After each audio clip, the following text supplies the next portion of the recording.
Hey guys, it's Sleepy Vlog 61.3. It's late at night. I'm kind of sleepy. I should be getting to bed soon. So hopefully I will do this a little quicker than my usual thing. I do want to shout out Daring Doodads. Sadly, I think he was doing videos for quite a while before I jumped on and started watching him regularly. He started commenting regularly on my videos, and that made me more aware of him. Sometimes I miss out on the videos where people's are just showing comic books and you never see their face or anything, because they tend to all look the same in my feed. When I see a face, I'm much more likely to click on it or add it to my watch list.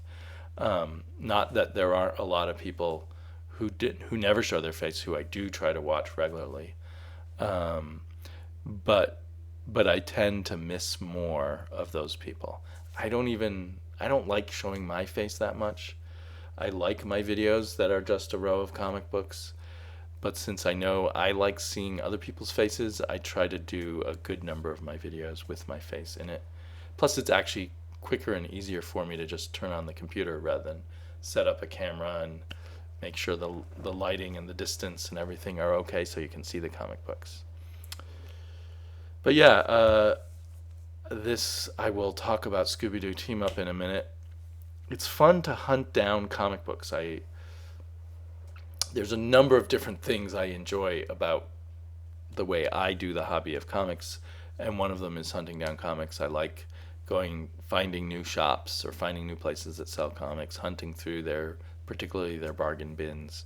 But when I realized I had missed Heavy Metal, the Jack Kirby Heavy Metal issue, I went on a bit of a hunt for it. I couldn't find it at comic book stores, but I eventually found it at Barnes and Noble, and so many branches of Barnes and Noble have shut down that it was quite a distance from work to find it. So it felt, like a victorious hunt when there were still a few copies left there.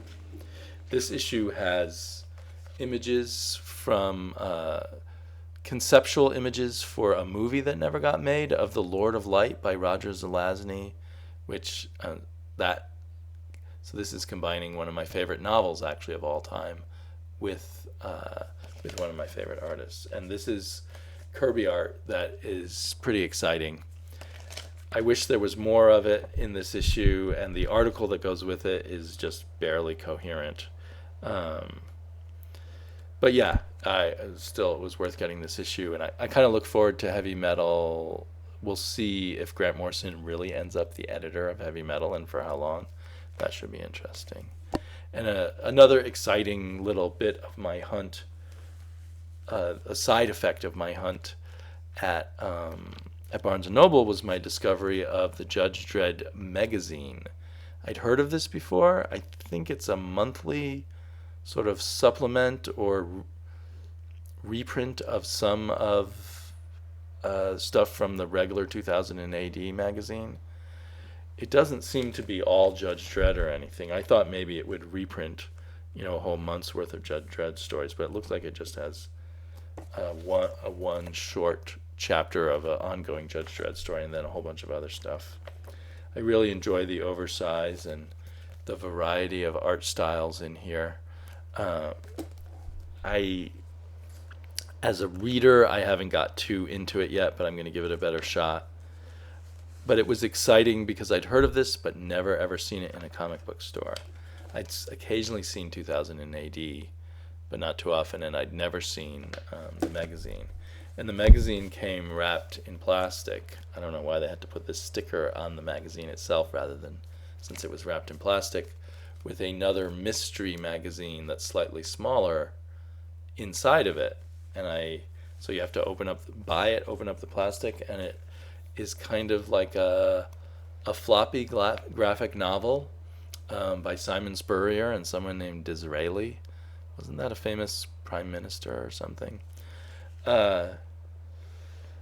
But what it turns out to be is kind of a graphic novel, but a collection of a continuing story that had appeared at some point in 2000 AD. and then I guess makes all one story. It looks like, maybe it appeared in about 6 or 7 issues of 2000 AD. Very cool cover. On the inside, it also credits Michael Fleischer, which is interesting and intriguing because he was quite often quite a hack for Marvel and DC back in the 80s, maybe the 70s and 80s. But he's also the creator of, or co-creator of Jonah Hex. And apparently he went over and wrote for 2000 AD at some point. So it looks like maybe his part is from 1990, and then Simon Spurrier picked it up in 2008 and continued the story, perhaps. I haven't read it yet, so I don't know. I'm just looking at the dates and stuff. But that gave me that little thrill of the hunt. And I can understand the feeling of like buying a comic book and being told, "Ooh, it's worth, you just bought it for $3, but it's actually worth $20 or $30. That's very exciting." So I guess I can understand that last week when this came out and people made videos saying that it was a hot book, it's your chance to pick up something that's going to be really rare. And there were websites, of hot books recommending this, that people ran out and bought as many copies as they could. I can understand that psychology, but it kind of made me sad. I'd like it if more people started enjoying Scooby-Doo Team Up. It's on my pull list. I love reading it out loud with my daughter. There's been some really great issues with Johnny Quest, Batmite, the Super Friends, and my favorite issue with the Flintstones, and my second favorite issue with On Paradise Island with Wonder Woman. They solved the problem of men stepping on the island by having the men wear slippers, I think, if I remember correctly. They're all written by Shali Fish, and if you see the name Shali Fish on a kid's comic and you have kids, it's going to be good. It's going to be funny. You will enjoy reading it out loud with them. If you enjoy kids' comics, you'll enjoy reading them to yourself. So, but is this really a hot book? And is it kind of sad that it's not going to be there for the people who actually want to read it because it's just being sold from one speculator to another wannabe speculator? Are there actual people who just love reading Harley Quinn who, because they can't get it new on the stand, really are willing to pay $30 so they can read this issue? Or just the people who are long-term obsessed with Harley Quinn that will pay a lot of money to own a low-print one book of a kid's version of Harley Quinn in a comic book that doesn't even focus on her. She's just one of 4 guest characters in a book that focuses on Scooby-Doo and the Mystery Incorporated team. I don't know. It could be, but I don't think so. It would have been nice if the appearance of Harley Quinn just made 1,000 extra people pick up this book, and some of them stuck with it, and it sells more copies. These have low print runs, I think, because only a few kids and parents get to comic book stores, and then they more often buy them in trades at bookstores and at kids' book festivals at school and stuff, or get them at the library. I assume that. So this is kind of an example of where they do expect to make their money on the trade, and they don't worry about selling too well in floppies, because Scooby-Doo keeps going even though it has, very low sales. At least from what you can see from the diamond numbers that we can all see online. Because something like this may sell a lot better at Barnes & Noble and a few other places, mainstream places that carry comics through a normal newsstand distribution system. I don't know. But anyway, it just slightly saddened me. At first, it made me even angrier, because at first I thought maybe me and my daughter won't get to read this issue because of the speculators. But luckily, my comic shop got a few copies and put it in my pull box. I was told that they were shorted, and I wondered if someone in the funnel of Diamond Comic distribution actually grabbed extra issues for themselves. So because I was kind of worked up by this, I went on eBay and I looked at the prices, and there were a lot of people asking very high prices, and I clicked, add to watch list for a bunch of them. And about 3 days later, I got a whole series of emails from eBay saying, this item is now reduced by 25%, trying to drum up sales by, a bargain. Now you can buy it for $15 instead of $20. And I went back and I kind of was watching eBay as best I could.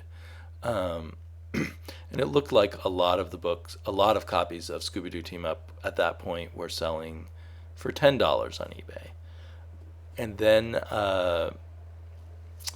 And then so maybe 5 or 6 days after the initial rush, Bleeding Cool reported on the rush saying that people were selling it for $30 on eBay. And so I went back the day after that and looked on eBay, and the prices had all gone back up again. And then today I went back on eBay and looked, and the prices are drifting back down more towards the $10 mark. Another aspect of this sort of hot book kind of frenzy that worries me is that someone may sort of been getting into comic book collecting and starting to love comics, and then get caught up in these kinds of frenzies and get burned a number of times and then give up on comic books, just like tons of people gave up on comics in the 90s. So I don't know how often that kind of thing happens, but I can imagine people going in and out of the hobby because of getting caught up in these hyped kind of things. Hopefully I will remember this because of the slightly personal connection, and I want to check back in a month and maybe even a year and see, does this retain any value? I feel like it won't, but I could be wrong. I don't know. It's, to me though, personally, it's much more exciting to discover old books that I haven't before as a collector, and as a reader, buy new books off the rack. But yeah, does this really have value to someone out there who really wants it, as opposed to just is excited because it's a hot book? And how many people out there did pay $20 on eBay and now it's worth $10? And how do they feel? So maybe I've only maybe in the last 2 years become aware of people being obsessed by key books and seeing them parse out more and more books, or it seems that way to me, more and more books that are supposedly key books. So we've seen the rise in value of things that do seem to have historical significance, like the very first appearance of Wolverine. And of course, going way back, the first appearance of Robin, that's a valuable Batman book or something like that. With Wolverine, that was such a crappy issue of the Hulk that I imagine most kids like me, I did not try to hang on to that copy. I had a Hulk subscription at the time through Marvel, and I have no idea where that or any of those books went. Hulk was going downhill at that point. So I can imagine maybe there's a little bit of rarity there, but probably not that much rarity. So the artificial rarity that seems to go on in collecting now seems more striking, maybe because of the internet, and rather than age and small print runs and artists driving rarity, the idea of the key driving rarity or driving value feels artificial to me. It seems geared towards people who want that value, like it's just all the speculating over the idea of key issues that keeps people excited over it, rather than the actual fact that they think those are exciting issues to read or something. But again, I might be wrong about people's motivations, and I can understand, something that makes it exciting to collect. Like if you're a stamp collector, it's finding the rare stamp that's exciting, rather than just because you like looking at the stamps, perhaps. But it feels like artificial rare to me too, and there may be some self-interest there, because like I want to collect a run of Jimmy Olsen. Is there going to be the one issue where Darkseid first appears going to be much harder for me to get a hold of than all the other issues of Jimmy Olsen? I just want to collect the Jack Kirby Jimmy Olsens, to be more precise. So yeah, I don't know if that will have any long-term effect. A lot of people were surprised that I'd never been to a convention before, going back to point one of this vlog. And I did go to one convention, I think when I was 19. It was the early 80s, very early 80s. I was very excited over comic books. And in the small upstate New York town, there was this comic book convention. I believe my memory of it is because Roger Stern was dating someone who taught at the local community college, and he visited Ithaca, New York, thought it was a kind of a cool town. Somehow they built a one-day event around that where he brought a bunch of his other Marvel bullpen friends up to Ithaca, gave them a chance to hang out there, and they did a little con. It was David Michelini and Bob Layton and Brent Anderson and Roger Stern, of course, and someone else. Those were the guests. There was a single room with chairs, and then another sort of lobby of the community center where they had a few dealers set up, or some boxes of comics for sale. And there was, a panel or two. And I went, dragged my girlfriend at the time along, and I kind of thought, maybe I can get into, is there careers in this mysterious world of comics? And the message I got, all of these guys, it seemed like they worked in the office as a salesperson or some other office kind of job, and eventually got their chance to write comics. And I found that very unromantic and disappointing. And I really never even thought about going to another comic book convention. But comic book conventions were very rare then. You had to live in a very big city, and then they would happen maybe once a year or something. I think, I saw the ads for the one comic book convention they always had in New York City, in the comic books. But that was, totally unlike this Comic-Con that I went to in this big convention center with 8 rooms of panels and a giant exhibition hall and millions of dealers. It was a totally different vibe. And the reason why I never thought to go to comic book conventions is because I went to, in the 80s and I guess a couple times in the 90s, I went to a bunch of science fiction conventions. And I knew a lot of writers, so it was a more social event for me, but it was always a terrible social event in my mind. There was so much networking and jockeying going on, and there was a huge divide between the writers and the fans, which there probably is in comic books too, but I'm not paying attention to that because I don't know any of the creative people and I don't want to be part of them. So I had a lot of fun just going purely as a fan.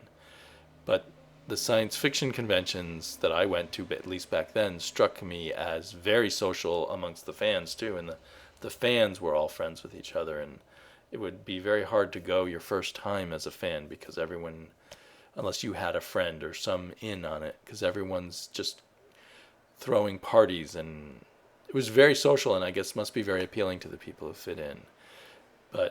And when I first moved to Portland, I tried to make friends with the local fan community, and I joined, I forget what it's called, but the Portland Science Fiction Association or Society, and I went to their gatherings. But they were definitely like a certain kind of nerd, and they must have recognized me as not being their kind of nerd, their kind of geek. Although we didn't, I don't think in 1991 we used those terms, but maybe we did. But I definitely didn't fit in, and that sort of added to my sense of not wanting to go to conventions, because these were the same people who went to a lot of science fiction conventions and had their social life based around it.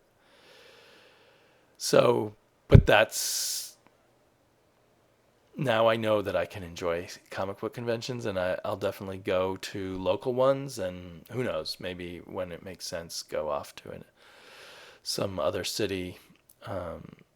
Right now, that sounds very expensive. But I do wonder, is there that whole social side? Are there, if you're in the hotel by the convention center, are there parties everywhere and people are inviting you at science fiction conventions? There would be room parties sponsored by different publishers. So you could go to the Tor party or the Bantam party or whatever. Now, I found those unpleasant, as I said, for the networking. And there was dances and there was costume contests. There must be costume contests at Comic Cons, right? I mean, this was before they called it cosplay when I went to science fiction conventions. They just were costumers. And the science fiction conventions would have all these different tracks. So there'd be the filking track, filking being the musical performers who were singing about their favorite science fiction things. And there was the gaming track, and there was I don't know, there were all kinds of different tracks. There was the costuming track. People would have panels about your costumes and stuff. And maybe the big Comic Cons have that kind of thing going on. I didn't notice it at Rose City, but I wasn't there very long. And I was just on my own wandering around and totally happy doing that. Anyway, yeah, it's late. I feel a little bummed that I had all these different thoughts about comics. My work has been particularly boring lately, so I am even boring but stressful. So I even more been thinking about comics, and I'm kind of thinking of maybe doing an October blast of videos, do a lot of maybe shorter videos more as things occur to me, because this sort of cut up into pieces vlog has turned out to be disappointing to me in the sense that there's a lot of things that I feel like all went together, but I've forgot some of them as I originally planned to do the vlog like 2 weeks ago or even further back. And yeah, so life just keeps going on, and new things keep happening. So you may see a lot of videos coming out from me in the month of October, and you don't have to watch them. I don't know if any of you are watching the end of this video, but I think a few of you are, and I really appreciate those people who are willing to listen to me blabber. I like to listen to a lot of you.